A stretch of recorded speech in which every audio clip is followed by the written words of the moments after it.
Fundamental problems in the country's economy, such as international economic sanctions, loss of export revenues, sharp decline of labor force, gigantic increase in military expenses, and galloping inflation. There's a gigantic decline of human rights, corrosion of human rights. There is brainwashing state propaganda at all levels of life. There is decline in social services, and there are other serious problems too. Russia is far from well. But if you were to find yourself on the streets of Moscow this past summer, or in St. Petersburg, or in Kazan, you would not see the picture of the decline. Quite on the contrary, you'd see flourishing cities. So what is really going on in Russia? The biggest crisis in its history or business as usual? In today's video, I will teach you not to get fooled. I will also tell you what is in common between ancient Roman Empire and Putin's Russia. Let's check it out. Howdy, howdy, friends. My name is Konstantin. Welcome to Inside Russia, where regular Russia is explained by the not so regular Russian. You will not find BS, propaganda, or lies here. As usual, you will find common sense, truth, and logic, and some emotions, because I'm still a human being after all. Now, let's talk about something very interesting today. Export revenues. The goal of this YouTube channel is to educate and inform you about Russia, particularly about the changes that Russia has been undergoing in the last 2.5 years. I have pledged to give you the truth about the country, whether it's the good, the bad, or the ugly. And the last thing I want to do is to misinform you, confuse you. That's why I fact check everything before actually making live streams and speak publicly. And that's why it's nearly impossible to refute me. My live streams are based on facts, personal experiences, and what I see with my own eyes. And there are those who try to refute me, and I think most of them have an agenda. Sometimes I make mistakes. I am only a human being after all. For example, the latest mistake I made was telling that the ballistic missiles launched by Iran were intercepted by Israel's air defense system called the Iron Dome. I was incorrect. Many viewers corrected me. It turns out that Israel uses a multi-layered air defense system. That includes the Iron Dome, David's Sling, the Patriot, and parts of the Arrow system. Iran's ballistic missiles were shot down by David's Sling, not the Iron Dome. So I made a mistake, and I am admitting it now, and I want everyone to know. Lately, I've been receiving a large number of conflicting reports on the current state of Russia. On one hand, I receive plenty of official reports of the current situation in Russia. You know, all kinds of reports from all kinds of sources. Changes in the economy, the current situation in the economy, in the society, you know, the whole 9 yards. There's plenty of data coming from both government and private sources, and I collect it, analyze it, and come up with my ideas and broadcast them. I also watch analysis of other experts, both Russian and foreign. There are very good experts out there, and there's no conflict among that information. For the most times, all see, that pretty much the same, give or take. Of course, the Russian government lies, and I can see them lying, but the lies also help me because they also add to the big picture. And you just have to know how to use the lies correctly, not to fall for them, but actually base your analysis knowing their lies. They speak a lot. And all the information coming in from the sources, again, is not really conflicting because it just paints a picture. It's like different pieces of puzzle. There are different angles, but basically different interpretations, but most are based on logic. Okay? And all raw data draws the big picture of big problem for Russia. Give or take the size of the problem. That's what most experts cannot agree and make mistakes, myself included. I thought that Russian economy would demise much sooner, but ended up being more resilient than I thought. But it is following what I predicted 2.5 years ago. It's just a matter of time. Okay. So the experts argue, and they have different point of views on how and when, but they all agree that Russia is not well. But I have also been hearing something that made me question myself. The stories of real people who I know, who I trust and respect, who traveled to Russia recently. Among that, Yes, some Russian refugees from Tashkent's Breakfast Club still travel to Russia occasionally. They do it for different reasons, and most of reasons that they just forced to do that. It's their family members get sick when something happens to their families there, or the documents they need to to get issued, they can't do it outside. There are reasons for people to go back to Russia. It is very dangerous, very high risk, but some still do it. And quite a few have come back recently, and they brought me evidence. Pictures, video recordings, and personal stories that all paint a very different picture of Russia from mine. Something incredible was happening throughout this past summer, particularly in 3 cities: St. Petersburg, Moscow, and Kazan. If you traveled to Moscow in the summer of 2024 and spent there some time exploring, you would probably see a picture very different from what I paint in my live streams. You would not see the economic and social demise I always talk about. Instead, you'd see something very different, especially in Moscow. In 2024, Moscow at the height of its imperial magnificence. You, being a foreigner, would most likely find yourself exploring Moscow's best and most important, most famous sites. The Kremlin and the Red Square and the surroundings, the Gorky Park, the Patriarchy Prudy, Patriki, VDNH, the Boulevard Ring, Zaryadye Park, the Luzhniki, Museum Park, Niskuchny Sad. You'd be visiting numerous historical places and wonderful museums, some of the best of the world. You'd also visit excellent restaurants in the center of the city. And you'd be very surprised by the large number of people eating out and just waiting to get in. There are queues in the restaurants in the center of Moscow. And the prices are high. And you'd most likely admire Moscow's cleanliness and low street crime. You'd be amazed by the subway system. Again, it's one of the best in the world.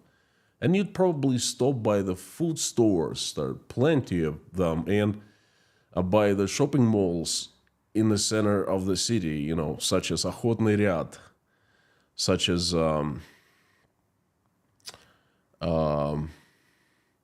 Galeria in St. Petersburg, And you would be very surprised to find Restaurants there, again, full of people and shoppers, and quite plenty of people there inside, and shelves fully stocked with various products and even luxury goods.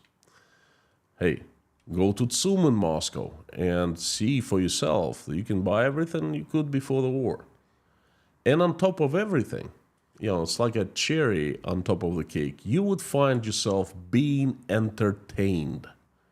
Oh, that's so much. There's so plenty to do in Moscow now in the summertime, and they continue, in the autumn.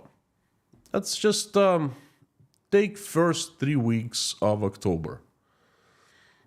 I've, have something to show you. The Grand Children's Festival, the festival Moskovskaya Bochina, the theater festival Точка A, the festival The Days of Design, the festival The Vacation with Huskies, the festival Demodulation, the festival Ossetia Meat Pies, yummy, I love those. The Cinema Festival of Horror Movies, the Science Exhibition Zero Plus, the Fashion Festival called the Fashion Wave, the Festival Steampunk, the Dance Competition, the Kremlin Cup, Pride of Russia, the Festival Golden Autumn, the Festival See the Music.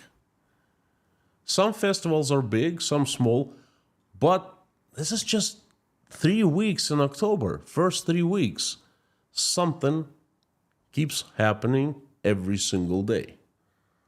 And there's an even dedicated website called allfest.ru. Check this out. And it's not just hundreds of events in Moscow. They take place all over Russia in large cities. There's a number of cities, and including my city Rostov. I also checked it out. There are festivals happening in Rostov, not too many of them, not too many in other cities, just 3 or 4, but, check mark, been there, done that. And from all I've been told, the organizers actually do a good job. You haven't heard the best part yet. Get ready, friends. Most of the festivals, events, concerts, exhibitions are free. Wow, that's a good deal. You can't beat free for both Russian citizens and foreigners. One tiny condition: the attendees, the visitors, must, they get warned by the organizers to stay away from discussing 2 topics, LGBT plus and politics. It's 2 tiny topics. They're not going to cost you anything. Not a big deal. Why would you talk about that anyway? You wouldn't want to talk about them, they say. This is a free event after all. You must oblige to the rules. No LGBT plus and no politics. Everything else, go ahead, knock yourself out, talk. So if you were to find yourself in Moscow, in St. Petersburg, or in Kazan, you would be pleasantly surprised by how great everything was around you this past summer. Clean, well organized, safe, nice, top class. And like everyone keeps telling me, there's music everywhere. There was music. Never happened before in Russia, They were very strict on the rules for cafes, for public spaces, for exhibitions, for food trucks, you name it, about the noise regulations. Neighbors could shut down cafes or restaurants just like that, easily, because there's a law. Well, it was a law, not any longer. Not in the center of Moscow, not on Patriki. The speakers are out. Very loud music and people even dancing in front of the cafes, on the streets, on the restaurants. Parties, celebrations, festivities. Anywhere you go in Moscow, you'd run into that. Good time. Look, life is great in Moscow. Life is as usual. There's peace, freedom, like people haven't seen before. They can do anything. Just do tiny things. Don't talk about politics and don't talk about LGBT plus. Well, why would you anyway, right? Because it's Russia. It's the family values. It's, the Russian world and so forth. How do I know that? Well, again, my sources are people who just returned to Tashkent from Moscow, St. Petersburg, Kazan, and a few other cities, Russian cities. About 6 people, 6 families, okay? Then you can check it for yourself, friends. I have. There are multiple Instagram accounts and Telegram channels of regular people in Moscow and businesses, cafes, restaurants, and municipalities. I'm still subscribed to both Instagram and Telegram accounts of the municipality where we lived in Moscow. And they post summaries of the events that they conduct. Always fun, always freedom, Every weekend, there's something in the community, something going on, something for the kids, something for adults, something for the retirees, everlasting party. Even in the forest where I took you quite a few times before the start of the war, they set up speakers and there's music playing. Upbeat music, everything's fine.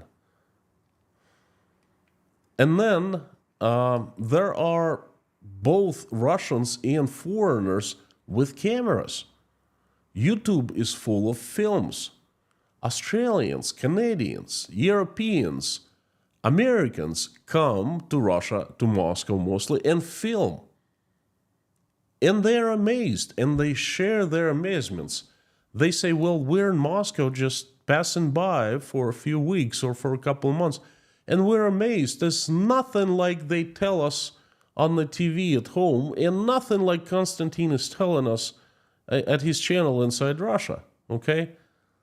They take photos, they upload photos, they do blogs, they take videos, and all is fine and dandy. And then I start questioning myself. Konstantin, what the hell are you showing people at Inside Russia?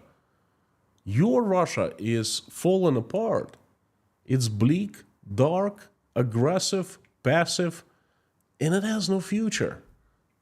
It's collapsing. But you look at other people's Russia and it's completely different. You find a different picture. Music, dancing, festivals, festivities. Everyone is happy. Everyone is dancing. Go and check Patriki. You'll be amazed. Mercedes is there. Okay, you're talking about no foreign cars except for the Chinese coming to Russia. Go check Patriki. You'll find plenty. Go see Russian Bunny at Sanduny. Yeah, it's like 15,000 rubles to get in these days. But hey, it's still there. It's Russia. It's Russian soul. Konstantin, what's the matter with you? Who are we to believe? You or them?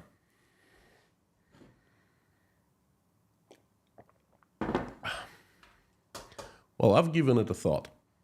It's a legitimate question, But before I tell you the answer, before I give you the logic behind my documents, my films, my live streams, my videos, I would like to thank you again.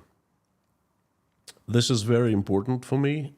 You keep on supporting me. You keep on watching my videos, although I'm demonetized and you are not seeing any commercials, but you still care. You still send me messages. You still pray along with me, and you send me prayers. You send me your love, and I feel it. And thank you so very much. That's pretty much the only thing two things that keep me going. The first thing is I still have my mission. It hasn't changed a bit inside of me. And the second is your love, your support, and you. So thank you so very much for every message, for every email, for every smile, for every good emoji, for everything. Thank you, friends. This community is a lifesaver. Thank you, thank you, thank you. So now, the truth is, what you see in the Russian news, in the Russian websites, in the Telegram channels, in Instagrams, is truth. What people are showing is truth. But what I keep telling you about Russia is also truth. How is this possible? Well, this is how. Russian state has been pumping billions of rubles, well, hundreds of billions really, perhaps even trillions. There's no exact number, at least I couldn't find it. So Russian government is pumping a lot of money into keeping the good face of Russia, replacing all the bad news with something positive. It has fixed and painted the facade of the country extensively. In Moscow, in Kazan, in St. Petersburg, you will find all kinds of stuff. The festivals I just told you about. In Kazan, you could find all kinds of events this past summer connected with BRICS. Sports games, the international athletes coming to Kazan, exhibitions, games, public events, big concerts, you name it. Kazan is incredibly clean. And I've been to Kazan before. It was clean before. Now it's even cleaner. Okay, because this is place where BRICS, the BRICS center of Russia is in Kazan for some reason. Okay. In St. Petersburg, well, St. Petersburg has always been the jewel of Russia. Okay, it's not really a Russian city. It's a city built by the French and by the Italians, the architects, after the National War of 1812, when Russian army came back to St. Petersburg from France, and the emperor came back from St. Petersburg, they really liked it in Paris, where they occupied Paris for 1 year. They didn't touch anything. They admired the art, the architecture of Paris. And they brought lots of architects and artists and educators, scientists along with them to Russia. And they had them build St. Petersburg, basically. So it's not really a Russian city, it's beautiful. It reminds me of Paris and Venice combined, okay? And it's always been a very important and incredibly popular destination for foreign tourists. So in St. Petersburg, there are lots of things to do. Explore architecture, take boat rides, stroll around Nevsky, you name it. There's just the places. You will not be bored there, okay? Keeping people's attention has become a very serious goal for the Russian state, and I would say that one of the most important goals. People's focus of attention is a very powerful thing. People in any country, have the say. We are the people exist not just in the United States, but everywhere, including Russia. It's just people don't know about that, Russian people. Americans do, Europeans do, the West, the people in the West do. They know that it's them who are the power. In Russia, people don't realize that. So people's focus of attention is a very powerful thing, and they're trying to deter their attention with providing so many entertaining options. They are acting as if nothing extraordinary is happening in Russia. They make sure that Russian people have no free time to even think about, start asking questions or wondering what really is going on. Hey, why is so many great things happening all around Moscow? The ancient Roman Empire pleased the plebs by providing them with bread and circuses. And that is exactly what Russian state has been doing in 2024, providing circuses. The bread, well, there are problems, big problems with the bread, but at least they're making it up by providing more circuses. And circuses, you understand what I mean. Moscow being so magnificently shining, clean, sparkling clean, safe, attractive for people from all over Russia and from all over the world with so many sides, that's a circus. 2023 wasn't like that. There was nothing even remotely like that. The amount of events held in most cities, including Moscow, was incomparable with this year.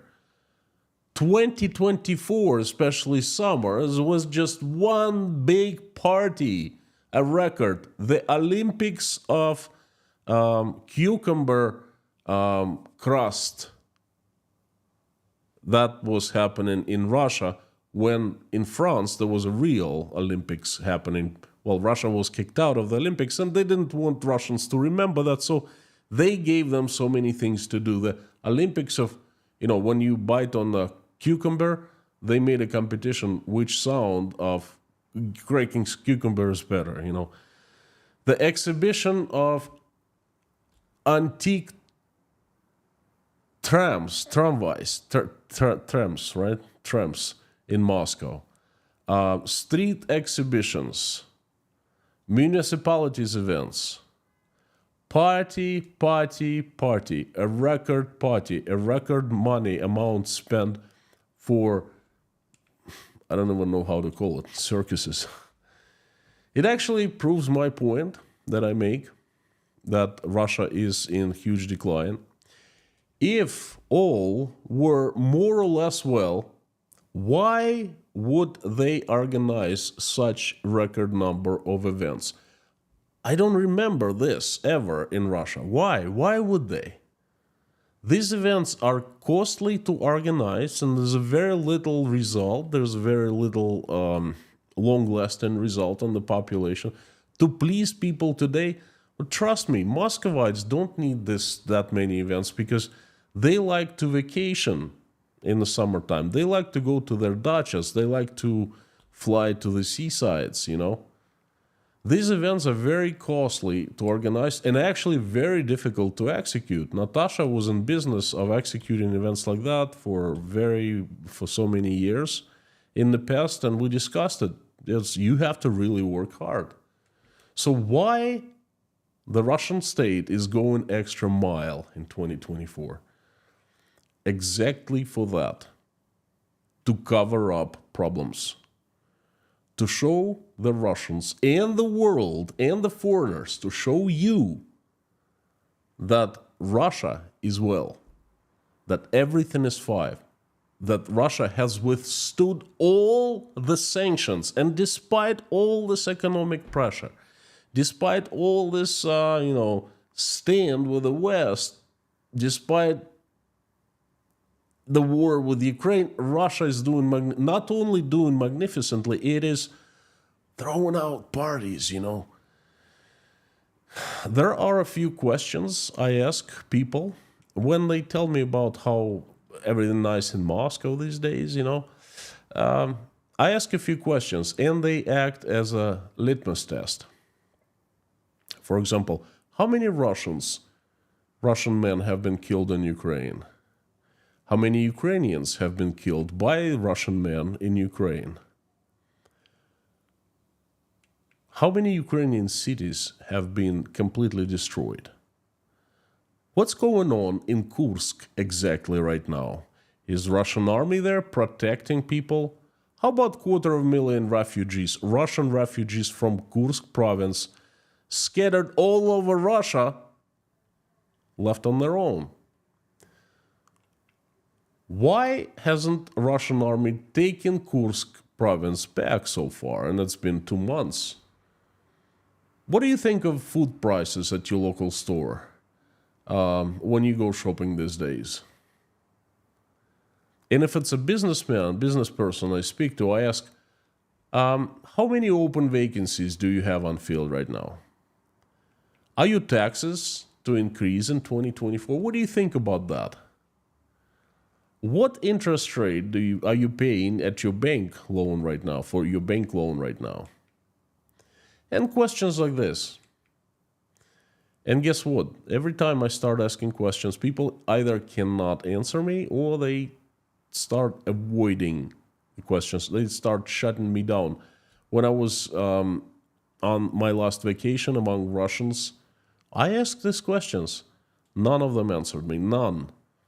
Most, they would start looking another way, saying, I don't want to talk about it, and they would just walk away and ignore me like I am like plague or something. Yes, questions like that. And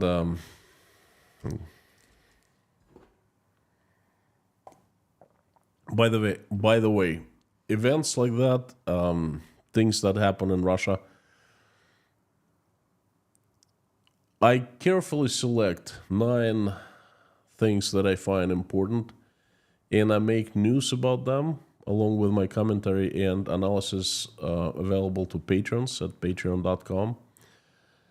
So my news keep you updated on what's important in Russia. So if you ever wanted to know but you didn't know where to ask, now you know. At Inside Russia Patreon channel. So give it a chance. Sign up. You can get 2 weeks of free membership. Just a test run, so to speak. See for yourself whether you find it useful and interesting. Now, Russia has a history of putting up facades.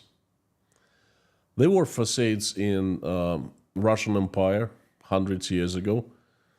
There was a facade, a big facade in the USSR, and for some time, for about 25 years, we lived without facades, okay, pretty honestly.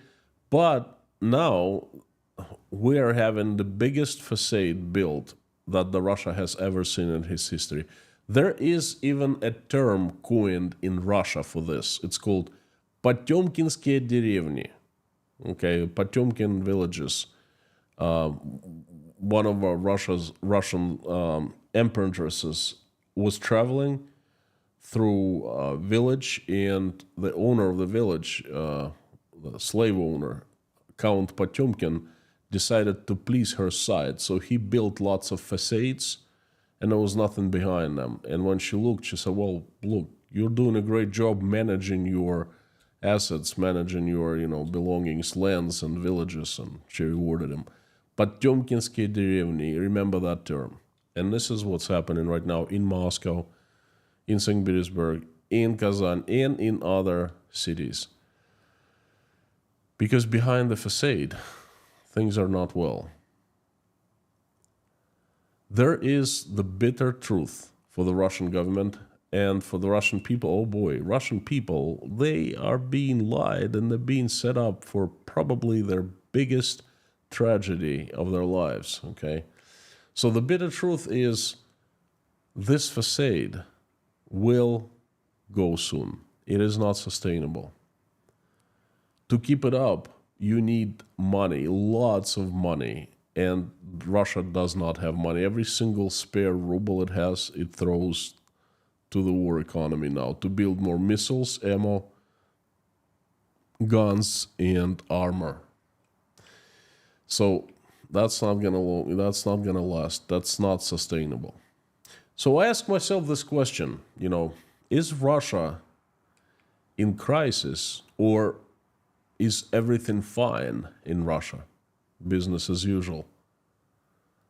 A lot of people seem to have taken the bait and saying, hey, look, they show in Russia is magnificent. Well, I have found the answer for myself. There are many rich Russians, especially now, I call them the war profiteers. In every city they can be found, especially in Moscow and St. Petersburg and Kazan, 3 most economically powerful cities, okay? And these rich people are a feature of any place, but the thing is, there's not too many of them. You can find pictures like on Patriki and Patriarcha Pruti in Moscow, expensive restaurants, nightclubs, or expensive cars, people wearing flashy clothes, driving flashy cars in every place in Russia, but there are not too many of those people. And they are contributing to this facade. Because when the outsiders look and they see, they go, wow, look, Russians are not doing that bad. So the truth is, when I want to find truth, I look into a different direction. My truth can be found in paycheck of a regular Russian teacher. And that paycheck is about 30,000 rubles, a little over $300 per month. I find my truth in the federal budget, in the numbers. Numbers don't lie. You can't sugarcoat them. You can't cover them up. You give the numbers and they immediately tell you what really goes on. I find my truth in the number of declining all oil export revenues in Russia. I find my truth at the availability of drugs at pharmacies for regular people, or not availability. I find my truth at the wait time and availability of doctors in Russian clinics and hospitals, at raising food prices that are raised every week, at the unemployment rate so low that it hurts the economy. And, you can't hide that. There is a number. That's why I love the numbers. I find my truth when I see people crying and uploading that onto social media platforms to get some support because they can't afford a studio at 70,000 rubles in Moscow. That's where I find my truth. My truth is in people who go protest for one simple reason: to get their salary. That's been the people who are not paid for 9 months. That the weapon of last resort. They take it to the streets and protest, demanding the government to pay what they have already worked for. I find my truth in the crime rate hike. You can't hide it, okay? You see it, it's all over the news.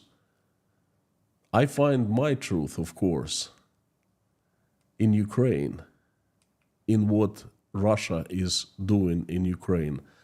No matter how pretty picture you can paint in Moscow, in St. Petersburg, in Kazan, in Rostov. Well, Rostov is not pretty picture. It's a border city, and it's not things are not well there. But no matter how fix up, patch up, and paint facade in many cities, you can't hide the truth. No. All a person have to do is just to think a little bit, to ask questions, not necessarily others, to ask questions himself or herself. And this is it. All those facades, they just simply fall apart. Friends, this is my truth. Now, tell me, are you with me or not?